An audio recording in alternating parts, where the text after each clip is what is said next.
मैं रोहित आपका स्वागत करता हूं क्रिस क्रॉस क्लासेज में। आज हम कक्षा 10 का सामाजिक विज्ञान में पहला चैप्टर हम डिस्कस करने वाले हैं, यूरोप में राष्ट्रवाद का उदय।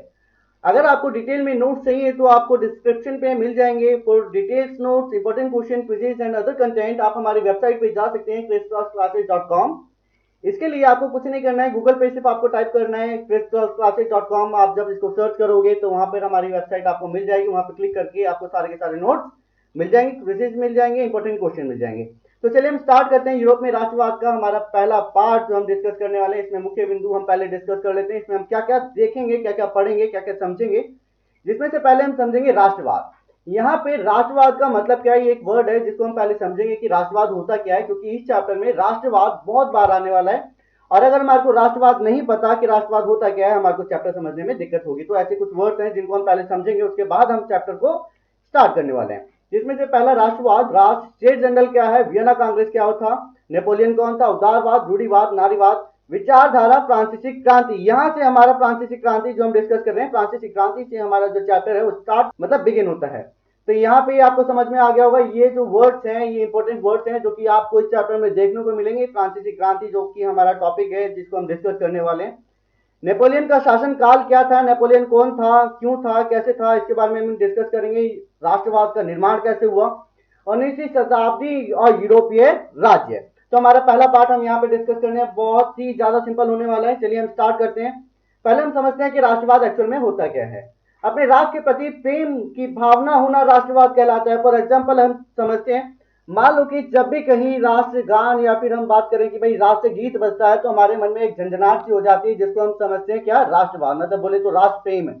जब भी हम बात करें कि राष्ट्रगान हमारे सामने चलता है तो व्यक्ति खड़ा हो जाता है। जैसे हम मूवी देखने जाते हैं तो व्यक्ति खड़े हो जाते हैं, सारे के सारे लोग खड़े हो जाते हैं, मतलब उनके प्रति क्या है, प्रेम है। देश के प्रति प्रेम क्या कहलाता है, राष्ट्रवाद। अब हम समझते हैं राष्ट्र अर्नेस्ट रेनर के अनुसार समान भाषा, नस्ल, धर्म के बने क्षेत्र को राष्ट्र कहते हैं। अब देखो हम समझते हैं यहाँ पर धर्म से बने क्षेत्र को राष्ट्रवाद कहते हैं। अब देखिए अगर हम बात करें कि आपने देखा होगा कि बाहर आप यूरोप में अगर आप देखोगे, आप अमेरिका में देखोगे, फ्रांस में देखोगे, तो वहां पे मेनली जो चलता है ईसाई धर्म चलता है। कौन सा चलता है, ईसाई धर्म चलता है। और हम भारत के बारे में बात करें तो भारत में आपको पता ही होगा कि भाई अलग अलग धर्म है, कोई एक धर्म तो है नहीं। तो इसका मतलब क्या है कि हमारा देश जो है वो राष्ट्र नहीं है, राष्ट्र है, क्योंकि हमारे देश में कई सारे धर्म है और सारे के सारे जो धर्म है वो राष्ट्रगान, राष्ट्रगीत, मतलब जो हम बात कर रहे हैं राष्ट्रवाद को फॉलो करते हैं। तो हमारा देश भी राष्ट्रवाद है। तो अर्नेस्ट के अनुसार उनका मतलब क्या है कि सेम नस्ल के जब लोग होते हैं, मतलब एक ही धर्म के जब लोग होते हैं तो उसे ही राष्ट्र कहते हैं। एक राष्ट्र लंबे प्रयासों, त्यागों और निष्ठा का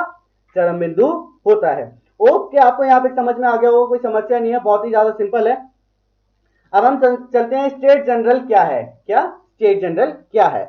स्टेट जनरल 1789 में शुरू हुई एक आम सभा थी जो क्षेत्र के फ्रांसीसी संप्रदाय का प्रतिनिधित्व करती थी। इसे नेशनल असेंबली भी बोला गया। अब यहाँ पे फ्रांसीसी संप्रदाय के बारे में बात कर रहे हैं और संप्रदाय का प्रतिनिधित्व, जैसे हमने बात की कि भाई कोई भी एक धर्म उसका प्रतिनिधित्व करना ही संप्रदाय कहलाया जाएगा। तो ये हमारा क्या है, स्टेट जनरल था। वियना कांग्रेस के बारे में हम डिस्कस कर लेते हैं। यूरोपीय देशों ने राजदूत का एक सम्मेलन जो सितंबर 18 से 14 जून 1815 तक किया गया, उसको वियना में आयोजित किया गया, इसलिए इसको वियना कांग्रेस बोला जाता है। इसको हम डिटेल में अभी आगे चैप्टर में समझेंगे। पहले जैसे कि हमने डिस्कस किया था, इसमें हम क्या करने वाले हैं, सबसे पहले जो हमारे वर्ड्स हैं उसको हम डिस्कस करेंगे, समझेंगे कि ये वर्ड्स का मतलब क्या होता है। जैसा कि आपको बताया भी गया था, अगर ये वर्ड आपको नहीं समझ में आते हैं तो आप आगे जाके चैप्टर को भी नहीं समझ पाएंगे। इसलिए हम क्या कर रहे हैं, पहले इन वर्ड को समझते हैं। अब हम जान लेते हैं नेपोलियन, क्योंकि देखिए यूरोप में राष्ट्रवाद, जैसे हम फ्रांसीसी क्रांति के बारे में डिस्कस करेंगे तो फ्रांसीसी क्रांति एक्चुअल में था क्या। तो फ्रांसीसी क्रांति में नेपोलियन का सबसे अहम रोल रहा। चलिए हम स्टार्ट करते हैं। नेपोलियन का जन्म 15 अगस्त 1769 में हुआ। यह एक महान सम्राट था जिसने पूरे यूरोप के इतिहास को प्रभावित किया। देखो अगर हम इसके इतिहास पे जाएंगे तो इतिहास इसका इतना बड़ा है कि हम चैप्टर छोड़ के इसी के बारे में पढ़ने लग जाएंगे। तो हम अभी सिर्फ ब्रीफ इंट्रो ले लेते हैं इनका कि ये थे कौन, क्यों थे, कैसे थे। अपने कार्य द्वारा अपनी योग्यता के बल पर 24 वर्ष की आयु में ही ये क्या बन गए थे, सेनापति बन गए थे। देखो यहाँ पे 24 वर्ष की आयु में बन गए थे, मतलब आप समझ सकते हो कि भाई इनमें कैपेबिलिटी कितनी थी, मतलब आप समझ सकते हो कि भाई कितने महान रहे होंगे। उन्होंने कई युद्धों में फ्रांसीसी सेना को जीत दिलाई, अपार लोकप्रियता हासिल की और फिर पीछे मुड़कर कभी नहीं देखा और फ्रांस के शासक बन गए। फ्रांस के शासक बन गए। देखिए हम यहाँ पे कुछ और समझ लेते हैं, थोड़ा सा आपको बता देता हूं कि यहाँ पे आपको एक और चीज समझनी होगी, क्या? राजतंत्र और प्रजातंत्र। राजतंत्र और प्रजातंत्र होता क्या है, पहले हम ये समझ लेते हैं। देखो यहाँ पे फ्रांस में जो चल रहा था वो क्या चल रहा था? राजतंत्र चल रहा था, मतलब राजाओं का तंत्र चल रहा था। इसके अंतर्गत राजा जो था वो अपने हिसाब से नियम लागू कर सकता था। मतलब हम बात करें कि भाई जो वो चाहे वो कर सकता था। अब लोग जो चाहते थे वो प्रजातंत्र चाहते थे, क्योंकि वो राजा से बिल्कुल भी खुश नहीं थे। तो लुई 16 जो था वो निरंकुशवाद बोल सकते हो, और आप ये भी बोल सकते हो कि भाई कट्टर और लोगों की भलाई ना देखना, अपने हित के लिए सिर्फ कार्य करते हुए जाना। तो लोग इससे काफी ज्यादा परेशान थे। तो लोग जो चाहते थे वो चाहते थे प्रजातंत्र। प्रजातंत्र का मतलब क्या होता है कि भाई प्रजा द्वारा चलाया गया तंत्र। जो हम बात करें सत्ता पे जो भी व्यक्ति बैठेगा या फिर होगा वो किसके द्वारा बैठेगा? प्रजा द्वारा। होप आपको समझ में आ गया होगा। उदारवाद हम समझ लेते हैं कि उदारवाद होता क्या है। लातिनी भाषा में इसका अर्थ होता है आजाद। क्या होता है? आजाद, मतलब आजादी। उदारवाद तेज बदलाव और विकास को प्राथमिकता देते हैं। किसको देते हैं? तेज बदलाव और विकास को प्राथमिकता देते हैं कि भाई जल्दी जल्दी बदलाव होता जाए और जल्दी जल्दी विकास होता जाए, उस चीज को ये देते हैं प्राथमिकता, मतलब ये चीज जल्दी जल्दी कंप्लीट हो जाए। रूढ़िवाद से आप क्या समझते हैं? ये देखिए क्वेश्चन एक ऑकर होता है और ये क्वेश्चन प्रोबेबली आ भी सकता है, पूछा भी जा सकता है, कई बार क्वेश्चन में पूछा भी गया है। ऐसा राजनीतिक दर्शन जो परंपरा स्थापित संस्थाओं और रिवाजों पर जोर देता है और धीरे धीरे विकास को प्राथमिकता देता है। तो इसका मतलब क्या है? रूढ़िवाद का मतलब है कि भाई आजादी तो ये भी चाहते हैं, विकास ये भी चाहते हैं, बदलाव ये भी चाहते हैं, लेकिन किस हिसाब से? परंपरा को ठेस नहीं पहुंचाना चाहते हैं, संस्थाओं और रिवाजों पर जोर देते हैं, मतलब इनके साथ ये चलना चाहते हैं।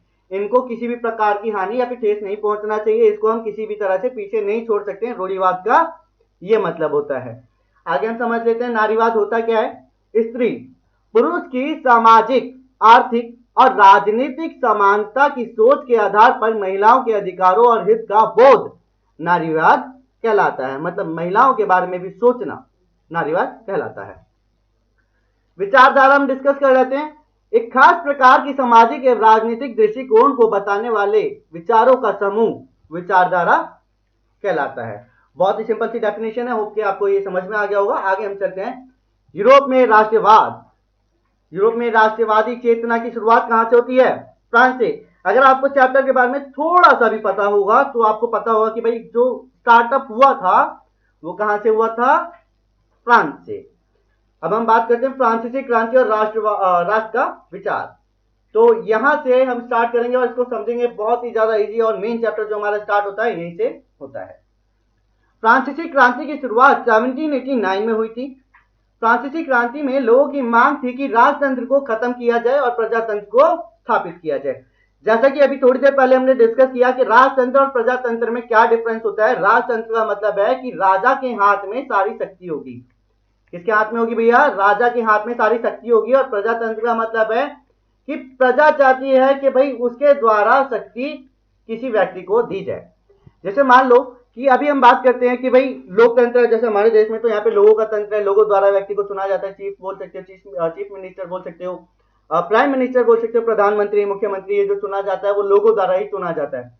तो प्रजातंत्र का मतलब है कि प्रजा द्वारा ही तंत्र को चलाया जाएगा, मतलब राज्य को चलाया जाएगा। तो ये क्या है? प्रजातंत्र है। लुई 16 जो था वो बहुत ही ज्यादा बेकार आप बोल सकते हो राजा था, क्योंकि जो प्रजा थी उनसे बहुत ही ज्यादा नाखुश थी, क्योंकि उन्होंने लोग के हित में ऐसा कोई कार्य नहीं किया जिसमें लोग जो थे उनका समर्थन करें। इसलिए जो लोग थे वो प्रजातंत्र की मांग कर रहे थे। तो अब आपको यह भी समझ में आ गया होगा। हम बात करते हैं फ्रांसीसी क्रांति और राष्ट्र का विचार। सामूहिक पहचान।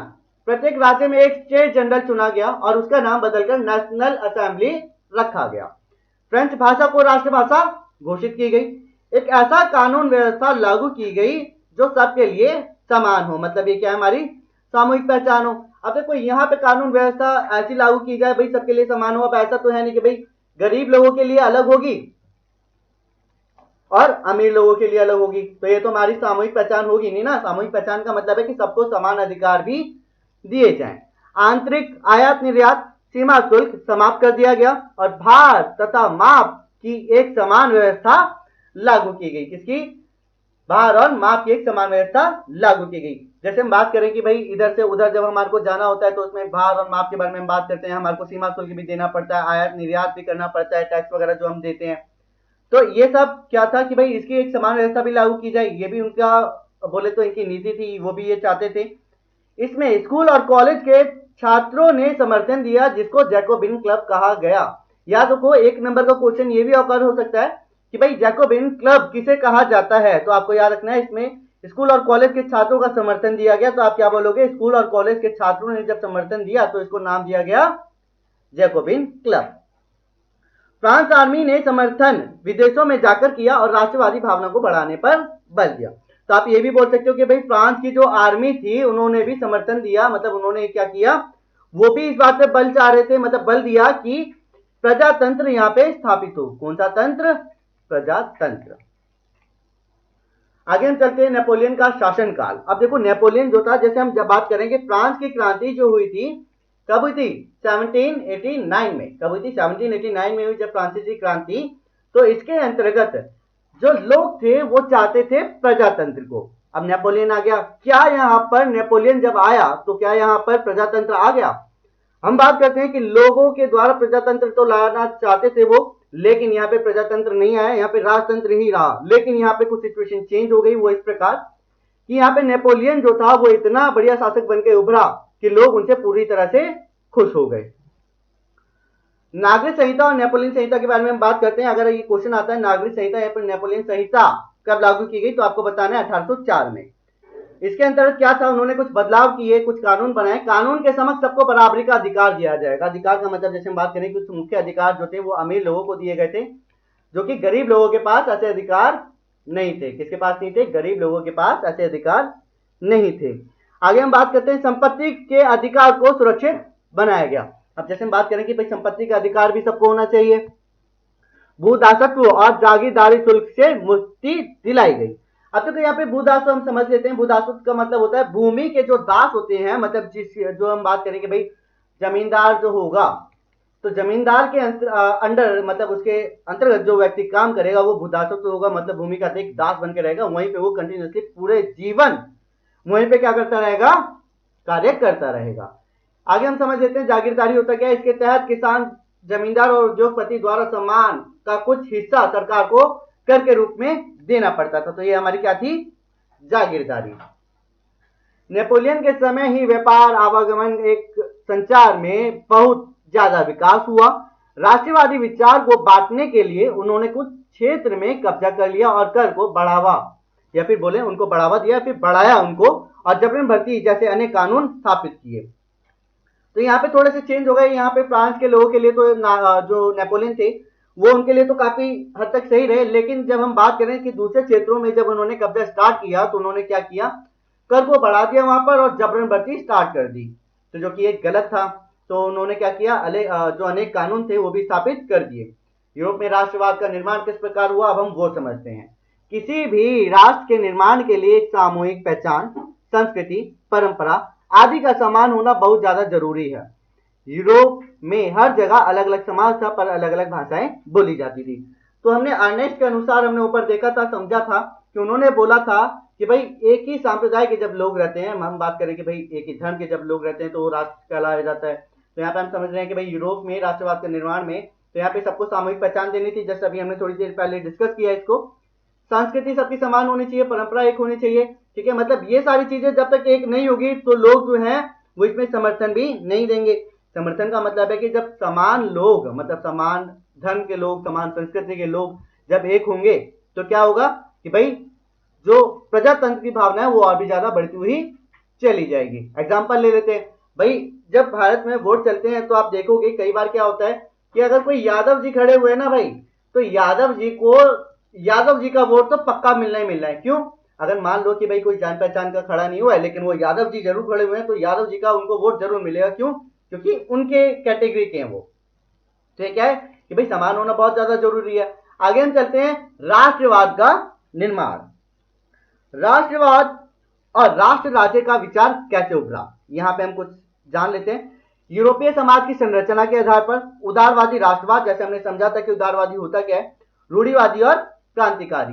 क्रांतिकारी वो लोग थे जो कि चाहते थे कि यहां पर क्या आ जाए, प्रजातंत्र आ जाए, राजतंत्र को हटाना चाहते थे। 19वीं शताब्दी और यूरोपीय राज्य के बारे में हम डिस्कस कर रहे हैं। 19वीं शताब्दी से पहले यूरोपीय राज्य दो भागों में बटा हुआ था, उच्च वर्ग और निम्न वर्ग, जिनको हम बोलते हैं भाई कुलीन वर्ग और दूसरा कृषक वर्ग। कुलीन वर्ग जो हुआ करते थे वो हुआ करते थे अमीर, आज जो निम्न वर्ग होते हैं, किसान वगैरह होते हैं, भैया हमारे को तो पता ही है कि भाई इनकी स्थिति ज्यादा खासी नहीं होती है, हम बात करें ज्यादा अच्छी नहीं होती है, तो ये हमारे क्या होते हैं, गरीब होते हैं। उच्च वर्ग हम बात कर लेते हैं भाई कैसे थे, इनकी जनसंख्या क्या थी, वर्चस्व क्या था।